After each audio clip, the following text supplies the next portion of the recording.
Mirador, noticias nacionales e internacionales. Una recorrida por las situaciones políticas y sociales desde una mirada diferente. Conducen Reinaldo Luis y Eduardo Briganti. El Mirador, una mirada diferente.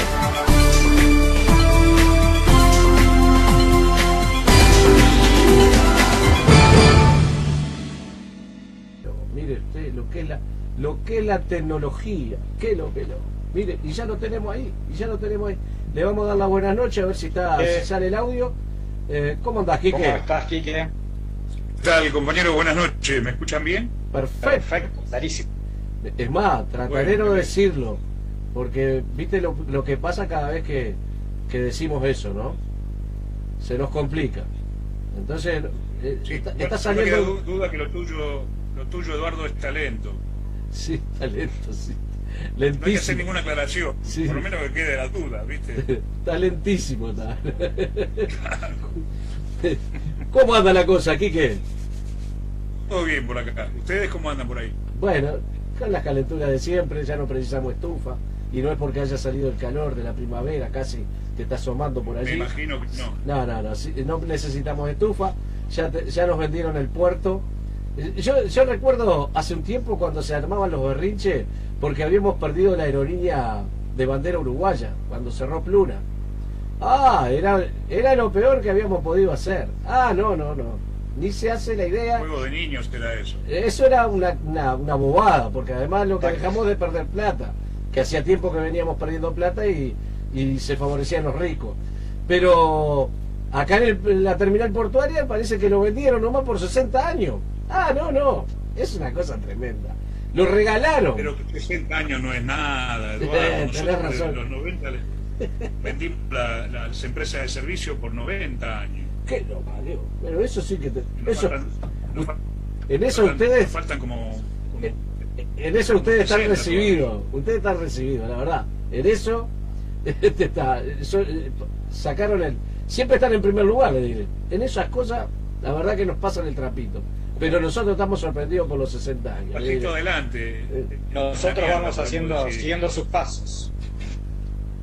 Bueno, la aerolínea de bandera la vendió Macri y la volvió a recuperar. La había recuperado Cristina, la volvió a privatizar Macri y ahora la tenemos de nuevo. Lo mismo pasó con YPF, ¿no? Ajá. Con la petrolera nacional nuestra.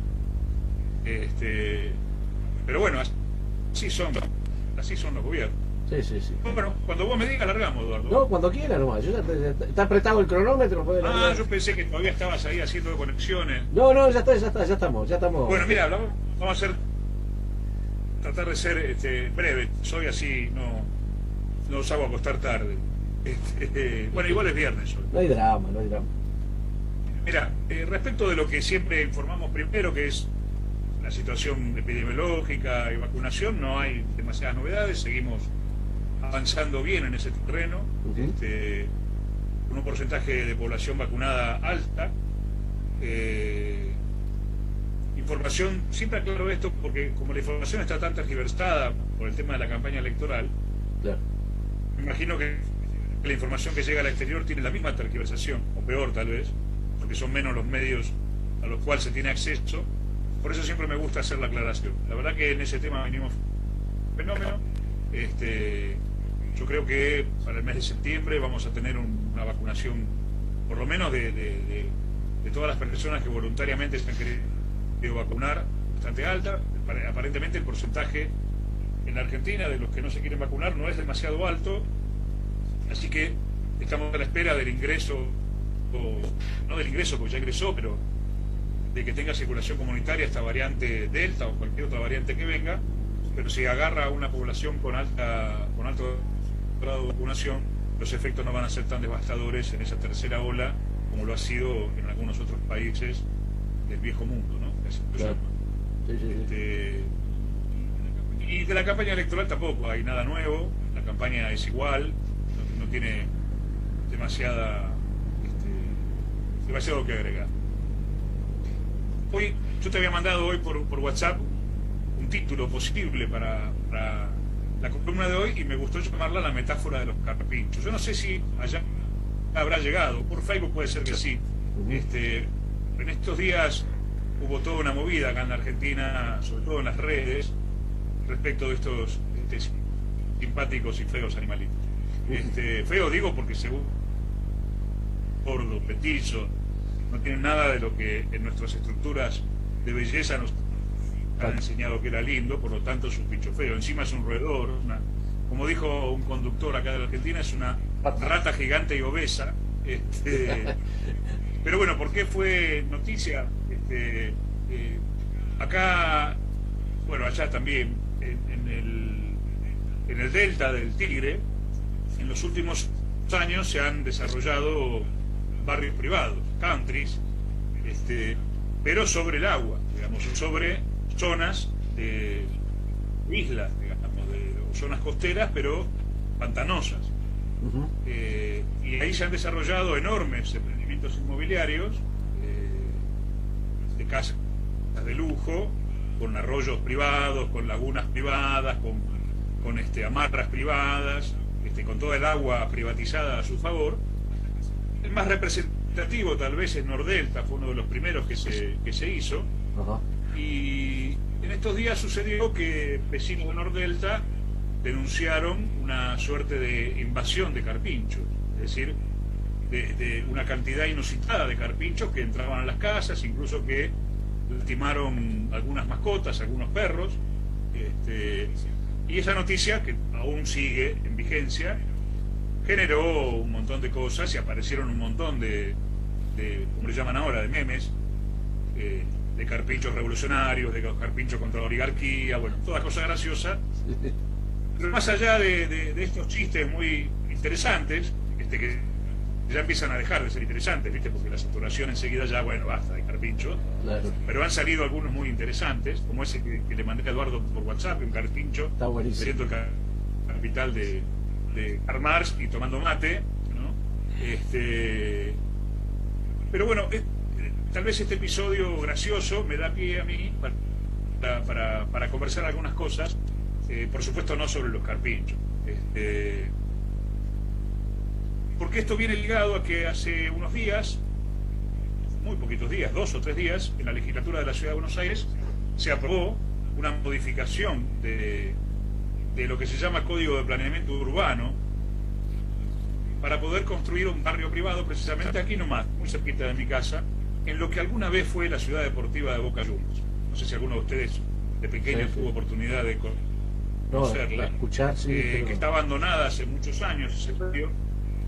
Hace unos años, durante el gobierno de Cristina, cuando empezó el programa Procrear, recuerdo que hubo una inquietud de utilizar ese espacio para construir viviendas con el programa Procrear que había creado Cristina, y en ese momento el gobierno de la Ciudad de Buenos Aires, a cargo de Mauricio Macri, dijo que ahí no se podía construir porque eran terrenos ganados al río, lo cual es verdad que son terrenos ganados al río, pero decían que el impacto ambiental y que las viviendas, bla, bla, bla, bla, bla, bla, bla, bla, no se dieron esos terrenos para construir viviendas en el programa Procrear. Bueno, resulta que la legislatura hace unos días, que hoy por hoy la legislatura de la Ciudad de Buenos Aires es una suerte de escribanía del gobierno de la Ciudad de Buenos Aires, porque tiene mayoría automática, aprobó la modificación. ¿Por qué? Porque van a construir un barrio de torres de 140 pisos, con amarras privadas, con puerto privado, qué sé yo, en ese lugar. Qué va. Y también está ligado a este tema de los carpinchos, al cual voy a llegar. Y además, hace un tiempito atrás, se aprobó también en la Costanera Norte, en Punta Carrasco, que es un lugar que fue bastante conocido en algún momento en la Ciudad de Buenos Aires, en la Costanera Norte, también va a ser privatizado y convertido en un barrio con torres y con puerto privado y veleros, qué sé yo. Ahora, ¿qué pasa con los carpinchos? Los carpinchos son un hábitat, un animal, un habitante natural de los humedales, de lo que se conoce como humedales. Y hablando de humedales, también por estos días, en el Congreso de la Argentina, yendo de comisión en comisión, un proyecto de ley de humedales, que ahí es donde me quiero meter un poquito, ¿sí? Pero para hablar del humedal, primero tenemos que tratar de entender qué es un humedal y por qué hay una ley que intenta proteger un humedal. Y en esto los incluyo a los vecinos uruguayos, porque también tienen humedales. que están protegidos por convenciones internacionales. Vamos a hablar primero de qué es el convenio de Ramsar, que alguna vez lo escucharon nombrar. El convenio de Ramsar. Ramsar es una ciudad que está a orillas del mar Caspio, en Irán, que es donde se firmó el convenio internacional. Es una convención que pretende proteger los humedales de todo el mundo.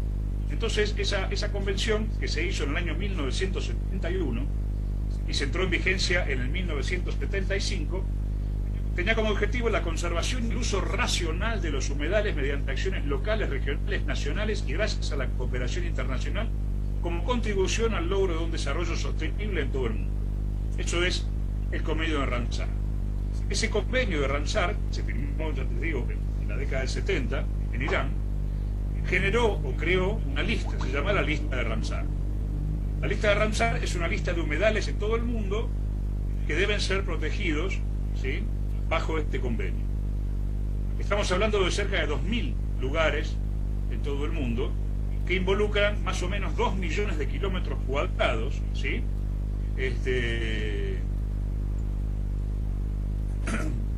para proteger. El país que más cantidad de humedales tiene es el Reino Unido, que tiene 169, y Bolivia, que tiene 148.000 kilómetros cuadrados de humedales a proteger, ¿sí? Está Canadá, pero en esa lista estamos los argentinos y estamos los uruguayos, ¿sí? Esa misión, el convenio estableció una misión para el Ramsar y además tuvo que definir qué es un humedal y por qué hay que protegerlo, ¿sí? Y les voy a leer un fragmento muy cortito de ese convenio.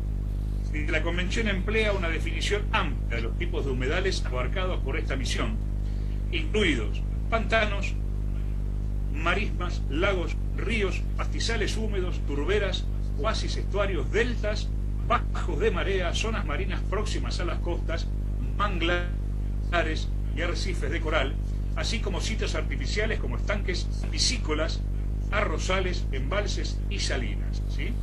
La lista Ramsar de humedales tiene una importancia internacional que incluye más de 1.900 lugares de sitio. En Uruguay tiene 3 sitios Ramsar, ¿sí? 3 sitios Ramsar: Bañados del Este, esteros de Farrapos e islas del río Uruguay y la laguna de Rocha. Esa la conozco. Los otros 2 sitios no la conozco. La laguna de Rocha sí la conozco. En la Argentina hay 23 sitios Ramsar, distribuidos en todo el país, que no voy a nombrar por razones obvias. En la Argentina se está discutiendo ahora, en este momento, en comisiones, en el Congreso todavía no llegó, no bajó al recinto, no llegó a tablas, una nueva ley de protección de humedales, ¿sí? ¿Por qué se está discutiendo ahora? Y tiene varios antecedentes. En el 2019 hubo un juicio de un particular que le hizo a una empresa en Entre Ríos, en Pehuaychú, que pretendía instalarse en las orillas del río, en lo que es un humedal, y este hombre denunció, y un fallo de la Corte Suprema que no permitió la instalación de esa empresa en este lugar, porque iba a generar un impacto ambiental negativo al instalarse en el humedal, que además violaba el convenio de Ramsar, que es el otro antecedente que tiene esta ley. Y el otro antecedente que tiene es el PIECAS en Argentina. El PIECAS en Argentina es el Plan Integral Estratégico para la Conservación y Aprovechamiento Sostenible del Delta del Paraná. Ese plan se creó en el año 2008, casualmente gobernaba el peronismo, pero de casualidad fue. Yo creo que cualquier derecha lo hubiese hecho mejor, pero lo hizo el peronismo. En este caso fue el kirchnerismo, peor todavía. Ese plan integral lo que apuntaba era a proteger. ¿Por qué proteger? Y porque había muchos incendios, hay muchos incendios en el delta. ¿Saben por qué se incendian los campos? ¿O por qué se incendia un delta? Se incendia un delta porque en el caso nuestro en Argentina, las islas, se llevan el ganado a las islas, ¿sí? Porque en las islas es fácil que haya ganado, porque no hace falta corrales, porque no tienen a dónde ir las vacas, porque no saben nadar. Y los campos que antes usaban para las vacas, lo usan para soja o el monocultivo que internacionalmente le convenga, porque no solo la soja ahora es un peligro de monocultivo, sino que el maíz y otros granos por el tema del biocombustible, ¿sí? Entonces, como es negocio eso, ellos van a cultivar solo lo que es negocio. Ahí empieza la primera disputa en esos terrenos. Por eso surge en 2008 la necesidad de ese plan integral de protección. Y ahora se incendian campos en Córdoba, se incendian montañas. Ustedes saben que hay incendios por todos lados, en Uruguay también hay incendios. Casi todos los incendios son provocados intencionalmente y es una forma muy barata de desmontar y de expulsar gente o de expulsar lo que haya en ese terreno, de dejarlo un desierto y después lo puedo usar para lo que yo quiera, ¿sí? Ese es un mecanismo del incendio, es un mecanismo de expulsión muy económico y muy efectivo, ¿sí? Porque además, y bueno, ¿qué vas a hacer? Se prendió fuego, ¿no? Acá en La Boca se desaloja de esa manera a las personas de los conventillos cuando quieren utilizar ese lugar para un emprendimiento comercial. Esos son los tres antecedentes que tienen. Ahora, ¿de qué hay que proteger los humedales? Uno se pregunta, ¿de qué hay que proteger los humedales? No es una cuestión ecológica, no es una cuestión que de golpe a la Argentina o al mundo se le ocurrió que tenían que ser más ecologistas. El conflicto es que esos lugares están siendo depredados por megaproyectos inmobiliarios, que son los que construyen estos barrios privados, como el Nordelta, donde están los carpinchos, ¿no? Ahí donde aparece la conexión con los carpinchos. Al final me voy a referir porque hablo de una metáfora. Esos complejos megaproyectos inmobiliarios construyen edificios como acá en Puerto Madero, que después de 20 años de que están construidos, no hay más de un 60 por 40, 50% de ocupación. Si uno va de noche, yo siempre invito a la gente que vaya a pasear por Puerto Madero a las 10 de la noche y que se detenga en esos mega edificios que hay y cuente cuántas ventanas en cada edificio prendidas se encuentran. Va a ver que no encuentra más de la mitad o menos en cada edificio, habiendo pasado ya 20 años de que fueron construidos. Y en los más nuevos están apagados completamente, o hay uno. Porque no se construyen casas para que viva la gente. O sea, no es un proyecto no son proyectos de vivienda, son casas de un costo a lo que casi nadie puede acceder. Entonces digo, ¿para qué? Uno pregunta, si las casas no son para que viva la gente, y de hecho, después de 20 años de que fueron construidos, no vive toda la gente, ¿para qué los hacen? Bueno, para esto hay un montón de razones, ¿sí? La principal es, por un lado, blanqueo de dinero, es una excelente manera de ingresar capitales de plata, de tráfico, de drogas, de coimas, de corrupción y de todo el mercado negro que sostiene a este sistema. Se blanquea por ese lado, ¿sí? Por la construcción descontrolada, ¿sí? Por eso los gobiernos de derecha hacen mucha obra pública, ¿no? Porque la construcción es una forma excelente de blanqueo, ¿sí? Y muy costosa. Acá han hecho esa famosa autopista del Bajo, que es una obra faraónica, pero ahí se ha blanqueado 10 años de guita que estaban esperando blanquear en esa construcción. Bueno, los grandes barrios privados, los mega emprendimientos inmobiliarios tienen fundamentalmente ese objeto. Y después, una vez construidos, no es que quedan muertos ahí. La compra y venta que se hace de esos departamentos también se hace para ese blanqueo. Porque el tipo que los construyó los vende en $2 millones y blanqueó la guita, ¿sí? Ya tiene las $2 millones en su mano. El tipo que pagó $2 millones por ese departamento está blanqueando guita también, no se está comprando una casa, ¿sí? 6 meses, un año, lo alquila y después lo vuelve a vender. Y viene otro que necesita blanquear guita, entonces el costo de esos lugares se mantiene en esos valores inaccesibles para cualquiera, claro, porque son un mecanismo permanente de blanqueo de dinero, ¿sí? Ese es el enemigo. Contra eso se están peleando los carpinchos. Claro, los carpinchos no entienden esto, ¿sí? Pero lo curioso, y acá me voy a referir a la metáfora, es que en ese lugar donde está Nordelta hoy, no están yendo los carpinchos porque se les ocurrió, porque les pareció lindo. Es porque tienen memoria los carpinchos. Tienen una memoria genética, ese es su lugar.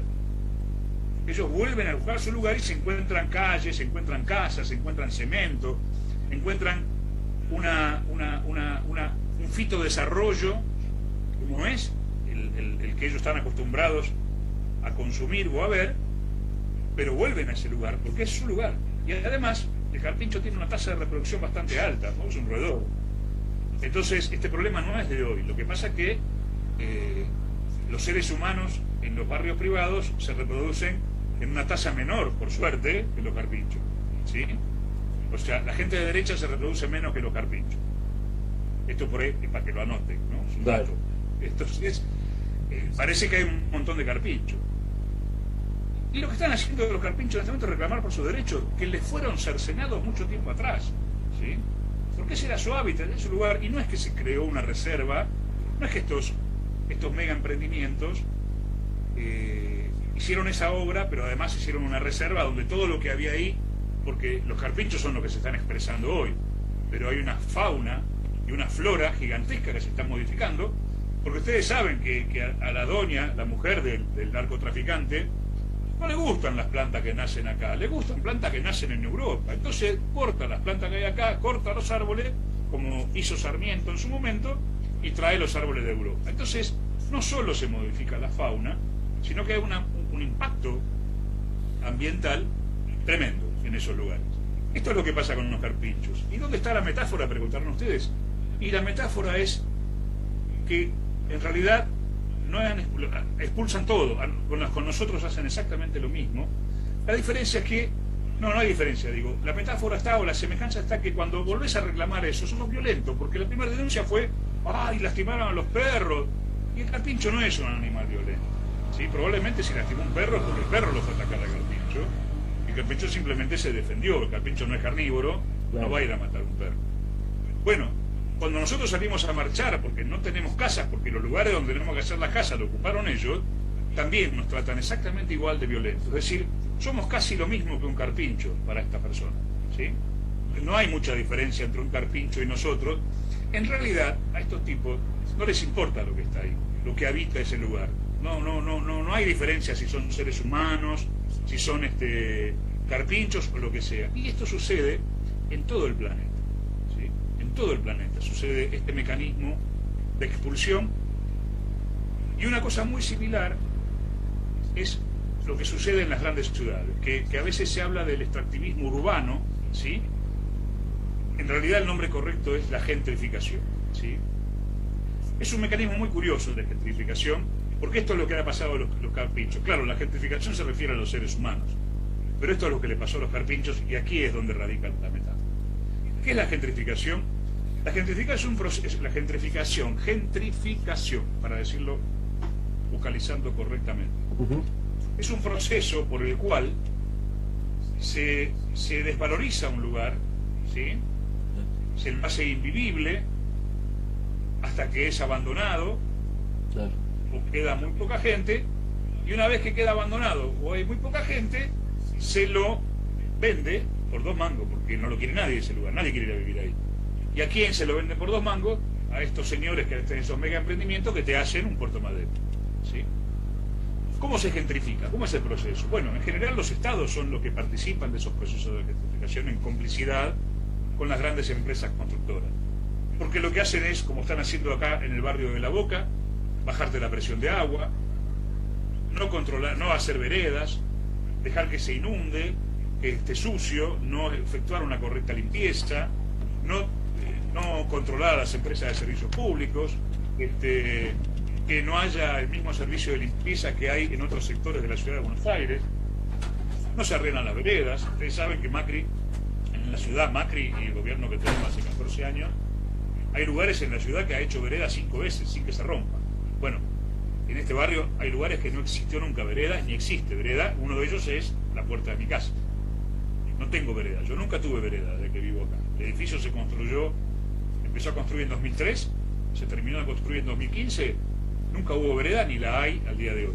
No hay vereda. Estamos dentro de la ciudad de Buenos Aires, pero parece que algunos lugares para estos señores no pertenecen a la ciudad hasta que logran gentrificarlo, es decir, hasta que logran expulsar a ese habitante que a ellos les molesta, y entonces pueden hacer lo que quieren. Bueno, esa es la metáfora del carpincho. Lo que está haciendo el carpincho es volver a reclamar lo que nunca le deberían haber quitado, que es lo mismo que nosotros venimos haciendo desde siempre, digamos. Y parece que cíclicamente lo que hacemos es tratar de que nos quiten lo menos posible, por otros momentos recuperar lo que nos quitaron, después nos vuelven a quitar y volvemos a tratar de recuperar lo que no se puede. Este es el ciclo de nuestras vidas, sobre todo en los países que el mundo llama periféricos, ¿no? Periféricos son esos países que centralmente no hacen eso, o por lo menos lo hacen en las periferias de sus países, no es la política. En los países de América y de África y de otros lugares del mundo son países que desde el Estado se generan este tipo de políticas, sobre todo cuando aparecen gobiernos como el que están disfrutando ustedes ahora, de la calle Pou, o como el que tuvimos nosotros hasta el 2019, o el que seguimos teniendo en la ciudad de Buenos Aires. En algunas épocas era la corrupción lo que facilitaba a las empresas hacer esta. Cuando hay gobiernos de derecha, no es la corrupción, porque son los mismos gobiernos cómplices y los mismos gobiernos en sus funcionarios, dueños de esas empresas que hacen esos grandes negocios. Entonces, el efecto es exactamente el mismo, ¿sí? Con corrupción o con menos corrupción, el efecto expulsivo sobre gran parte de la población es exactamente el mismo.